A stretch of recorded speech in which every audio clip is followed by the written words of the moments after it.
तो दोस्तों शुरू करते हैं आज की इंफ्रा न्यूज। पहली खबर जो आ रही है वो है कर्नाटका से और स्पेसिफिकली कहे तो बेंगलुरु सबर्बन रेलवे प्रोजेक्ट से रिलेटेड, जहां पर Karnataka rail infrastructure development company limited या के राइड ने अप्रोच किया है भारतीय रेलवे के इंटीग्रल कोच फैक्ट्रीज को Vande Bharat metro coaches supply करने के लिए बेंगलुरु सबर्बन रेलवे प्रोजेक्ट के लिए। अब ये क्या कहानी है थोड़ा मैं आपको डिटेल में एक्सप्लेन करता हूँ। बेसिकली यहाँ पर कर्नाटका के अंदर एक सबर्बन रेलवे प्रोजेक्ट बन रहा है, जहां पर इंडियन रेलवे के इंटीग्रेट करके और कुछ नई लाइंस बनाते हुए जो काइंड ऑफ एक हमारे यहाँ पे ब्रॉड गेज लाइन चलती है, जैसे मुंबई के अंदर लोकल ट्रेन नेटवर्क है, वैसा एक सिमिलर नेटवर्क जो है यहाँ पे डेवलप करने का एक बहुत बड़ा प्रोजेक्ट अभी अंडरटेकन है। कुछ समय पहले टेंडर्स दिए गए थे अलग अलग कंपनीज को आने के लिए, ताकि वो ट्रेन जो एक्चुअल कोचेस वाली ट्रेन होती है उनको सप्लाई कर सके। अब के राइड का जो एस्टिमेशन था उसके सबसे 9.17 करोड़ रुपीस में वो एक कोच खरीदने के लिए सक्षम थे, जिसके लिए टोटल कॉस्ट जो टेंडर की आ रही थी वो थी 2806 करोड़ रुपए 306 कोचेस के लिए। लेकिन कोई भी कंपनी सामने नहीं आई है इस ऑफर के वजह से। तो दोस्तों अभी एक बात यहाँ पे समझना जरूरी है, आरआरटीएस जैसे जो ट्रेन है उसका एक कुछ तकरीबन 8-8.5 करोड़ का पड़ता है। तो ब्रॉड गेज में ले लो, इंडियन रेलवे सिस्टम में ले लो, ये सब चीजें अगर ऐड कर जाएंगे तो कोई कंपनी जो है कोचेस देने के लिए सक्षम नहीं होगी। बहुत ही ज्यादा सस्ता यहाँ पे इन्होंने डील रख दिया था। तो अभी कोई कंपनी सामने आने के तो रेडी नहीं है। तो यहाँ पे अप्रोच किया गया आईसीएफ को चेन्नई में, जो कि आप जानते हो कि सस्ती ट्रेन बनाती है हमारे भारतीय रेलवे की, हालांकि क्वालिटी में थोड़ा कॉम्प्रोमाइज है, लेकिन अभी फाइनली बात चल रही है कि वंदे मेट्रो के कोचेस इस्तेमाल किए जा सकते हैं। अगली खबर दोस्तों जो आ रही है वो है महाराष्ट्र से, जहां पर एक मेजर स्टील इन्वेस्टमेंट हुई है। तो गढ़चिरोली के अंदर, जो कि काफी ज्यादा एक बैकवर्ड इलाका है महाराष्ट्र का, यहाँ पर एक बहुत मेजर इन्वेस्टमेंट किया गया है। तो यहाँ पर बेसिकली LMEL के साथ में 4 मिलियन टन का प्लांट यहाँ पे कहा गया है बनाया जाएगा। इसके साथ साथ सूरजगढ़ प्राइवेट लिमिटेड का एक 10,000 करोड़ का प्लांट बनेगा वडलापीट विलेज के अंदर, जिसकी 0.75 मिलियन टन की कैपेसिटी होगी। इसके अलावा अगर हम बात करें तो जो प्रोडक्शन कैपेसिटी 2031 तक बोली गई है महाराष्ट्र के लिए वो है 8 मिलियन टन की। तो यहाँ पर अगर सब कुछ देखें तो यहाँ पे वैसे जो डिप्टी सीएम है महाराष्ट्र के, उन्होंने कहा कि देश का 30% स्टील वो महाराष्ट्र में से प्रोड्यूस करने के गोल्स रखते हैं। अगली खबर दोस्तों जो आ रही है वो है हमारी proposed sleeper Vande Bharat train से रिलेटेड, जिसके बारे में अगर आप थोड़ा जानते होंगे, मेरे वीडियोस देखते होंगे, तो आपको पता होगा कि ऑलमोस्ट ये ट्रेन रेडी है। और अब ऐसी खबरें आई है कि इसके लिए प्रपोजल्स अलग अलग डिविजन भेज रहे हैं उनके सेक्शन में इन ट्रेन को चलाने के लिए। तो एक प्रपोजल यहाँ पे सेंट्रल रेलवे के द्वारा भी गया है और इन्होंने कहा कि नागपुर पुणे रूट के ऊपर इस ट्रेन को चलाया जा सकता है। और ये प्रपोजल जो है हाई ट्रैफिक होने की वजह से दिया गया है। अब वैसे दोस्तों थोड़ा ये रूट जो है वो ऐसा भी नहीं है कि अल्ट्रा लॉन्ग डिस्टेंस है, कोई मुंबई दिल्ली रूट नहीं है, विद इन स्टेट रूट है, लेकिन एकदम शॉर्ट रूट भी नहीं है जो मतलब 4-6 घंटे में हो जाए करंट सिचुएशंस के साथ में। तो यहाँ पे स्लीपर ट्रेन वो भी इतनी प्रीमियम वाली देगी गवर्नमेंट, नहीं देगी, इसके ऊपर आगे बात होगी। वैसे दोस्तों इससे स्पेकुलेशंस है, वंदे एक्सप्रेस जो आएगी स्लीपर वाली उसके बाद में उसका टेस्टिंग वगैरह में बहुत दिन जाने वाले हैं। तो यहाँ पे अभी तक कोई रूट फाइनलाइज नहीं हम कह सकते। अगली खबर दोस्तों जो आ रही है वो है जुपिटर वैगन से रिलेटेड, जहां पर इन्होंने कहा है कि उनका जो एक्सपोर्ट है वो 20 फोल्ड जंप हुआ है,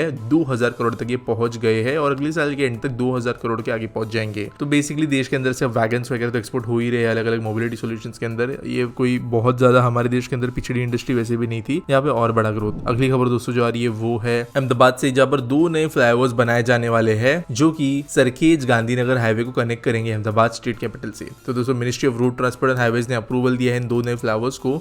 यहाँ पे जो एग्जिस्टिंग गोटा क्रॉसरोड्स फ्लाईओवर है to Nirma university bypassing congested junction at Jagatpur and Charodi, ये अप्रूव किया गया है। जबकि जो दूसरा फ्लाईओवर है वो है इस्कॉन फ्लाईओवर से एक link YMCA club via Karnavati club road के साथ। तो ये बेसिकली अहमदाबाद की इंटरनल ट्रैफिक सिचुएशन को बेहतर करेगा। वैसे अजीब बात ये है कि यहाँ पर ये NHAI ने अप्रूव किए है, यहाँ की सिटी नहीं बना रही है, सेंट्रल गवर्नमेंट बना के दे रही है। अगली खबर दोस्तों जा रही है वो है गुजरात से, जहां पर कहा गया है कि जो डेडिकेटेड सेमीकंडक्टर पॉलिसी थी चिप्स एंड चिप मैन्युफैक्चरिंग के लिए, उसका रिजल्ट जल्दी दिखना शुरू होगा। वैसे ढोलेरा के अंदर आप जानते हो माइक्रोन का पैकेजिंग सेंटर बन रहा है और ये एक वो प्लांट है देश के अंदर का जिसका लिटरली ग्राउंड पे कंस्ट्रक्शन चल रहा है। तो यहाँ पे काइंड ऑफ ऐसे स्टेटमेंट्स दिए गए हैं कि ये जल्द से जल्द बनेगा। वैसे दोस्तों सच में अगर कहे तो ये प्लांट सच में तेजी से बन रहे थे। माइक्रोन USA बेस्ड कंपनी है और अभी जो ताइवान US रिलेशन मिलकर इंडिया में बहुत तेजी से आना चाहते हैं, चाइना का इशू जो हुआ था उसके कारण और जो इशू सेमीकंडक्टर शॉर्टेज आई थी उसकी वजह से माइक्रोन जो है बहुत ज्यादा जल्दी यहाँ पे काम कर रहा है। प्रोबेबली यहाँ पे सच में बहुत जल्दी हमें आउटपुट आते हुए नजर आएगा। अगली खबर दोस्तों आ रही है नवी मुंबई मेट्रो के QR and smart card upgrade system से रिलेटेड, जब ये 3 कंपनी सामने आई है। तो बेसिकली नवी मुंबई मेट्रो चाहती है कि वो अपग्रेड करे और metro automatic fair collection system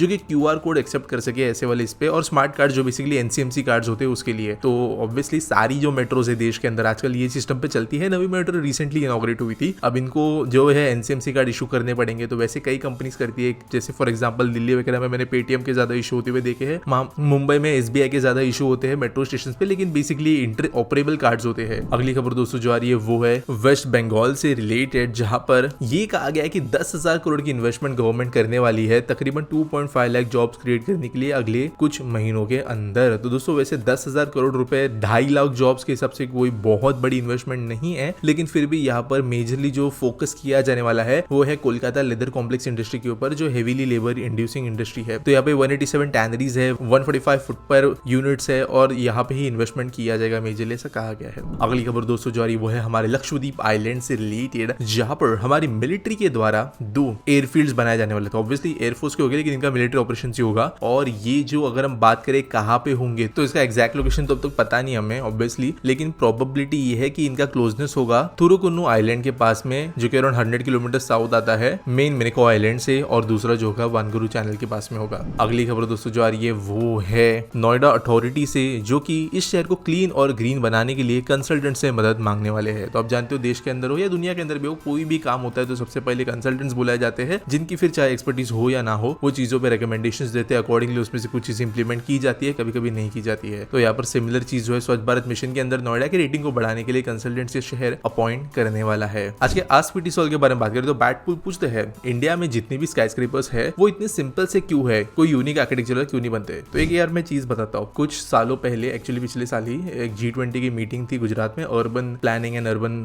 जो डेवलपमेंट है उससे रिलेटेड। तो वहां पे एक बहुत इंपॉर्टेंट जो एक पॉइंट कहा गया था वो ये है कि अगर आज के डेट में कोई डेवलपर ताजमहल बनाना चाहता है आगरा के अंदर, तो वो इसलिए नहीं बना सकता क्योंकि वो फाइनेंशियली फिजिबल नहीं है, वो इसलिए नहीं बना सकता क्योंकि उसके लिए कभी परमिशन मिलेंगे नहीं, वैसे गुंबद बनाना, वैसे मीनारे बनाना। और ये आज के डेट में सच में इशू है। मुंबई का एग्जांपल ले लो, मुंबई के अंदर अगर आप स्काई स्क्रैपर्स देखते होंगे बिफोर 2012-13 तो आपको बहुत सारी बैल्कनीज, बड़े बड़े सिट आउट एरियाज, टेरेसेस और काफी ज्यादा यूनिक डिजाइन देखने को मिलेंगे, जैसे इंपीरियल टावर्स थे, पैलेस रॉयल अगर देखो तो उसके अंदर दुनिया का सबसे ऊंचा एट्रियम वगैरह है, ऐसे डिजाइन देखने मिले। लेकिन फिर गवर्नमेंट आके कोई रूल चेंज कर देती है, कोई बाबू जो BA पास करके बैठा हिस्ट्री में वो आके कोई रूल चेंज कर देता है कि नहीं बैल्कनी नहीं चाहिए, तो फिर वहां पे छोटी छोटी खिड़कियां जबरदस्ती डालनी पड़ती है और फिर हमें जो है रेक्टेंगल डब्बे देखने मिलते हैं। फिर वो गुंबद नहीं बना सकते, फिर वो जो है आर्क्स नहीं बना सकते, वो डेकोरेटिव पिलर्स यूज नहीं कर सकते। और ये जो है बड़े बड़े डेवलपर्स के साथ में देखा गया है। फॉर एग्जांपल मुंबई में ही अगर हम हीरानंदानी डेवलपर्स को देखें तो उनकी बिल्डिंग एक जमाने में आर्किटेक्चर के लिए जानी जाती थी, लेकिन करंट रूल्स एंड रेगुलेशंस की वजह से उनकी जो नई बिल्डिंग्स आप देखोगे तो वो लिटरली वर्टिकल चॉल्स की तरह दिखती है, बस उनका कलर अच्छा है। तो यहाँ पर मेजरली जो बहुत ज्यादा हाई एंड मार्केट है ना, जहाँ पे कॉस्ट बहुत ज्यादा फैक्टर नहीं होता है, वहां पे बहुत ज्यादा ब्यूटीफुल टावर्स बन सकते हैं, स्पेशली स्काईस्क्रेपर कैटेगरी के अंदर। लेकिन जो रूल्स है उसके कारण ये डिजाइन कभी अप्रूव नहीं होंगे कि ऐसा छज्जा नहीं बनाया जा सकता, ऐसी स्पेस नहीं छोड़ी जा सकती, फायर के लिए इतना इतना करना जरूरी है, कोई ऑल्टरनेटिव ओवरहैंग नहीं हो सकता, वगैरह वगैरह वगैरह। ये चीजें मेजरली आज रूल को रिस्ट्रिक्ट कर रही है। हाँ, जब हम एक मीडियम स्केल मार्केट में जाते हैं तो जो डेवलपर होता है वो डिजाइन विजन के बारे में नहीं सोचता, उसको मैक्सिमम जो है वहां पे पैसा रिकवर करना है, प्रॉफिट कमाना है, और वहां पे जो है डिजाइन पे कोई पैसा देने भी नहीं वाला है, तो वहां पे जो है वो सबसे ज्यादा सिंपल डिजाइन ही बनाता है। लेकिन हाई एंड मार्केट्स के अंदर ये पॉसिबल है अगर रूल्स चेंज हो जाए तो, और कुछ कुछ केसेस में वो हो भी रहे हैं जहां पर स्पेशल परमिशंस दे दी जाती है और कोई सेट रूल्स नहीं होते। गिफ्ट सिटीज के अंदर का एक एग्जांपल है, प्रोबेबली ये दूसरे शहरों के अंदर भी होना चाहिए, लेकिन ऑब्वियसली डिजाइन जैसी जो चीज है ये कहीं ना कहीं बाबू से दूर जाएगी, तब ये चीजें होगी। उम्मीद करता हूं आपको सवाल का जवाब मिल गया होगा। आपके पास कोई सवाल है आप कमेंट सेक्शन में मुझे पूछ सकते हो। मिलेंगे अगले वीडियो में।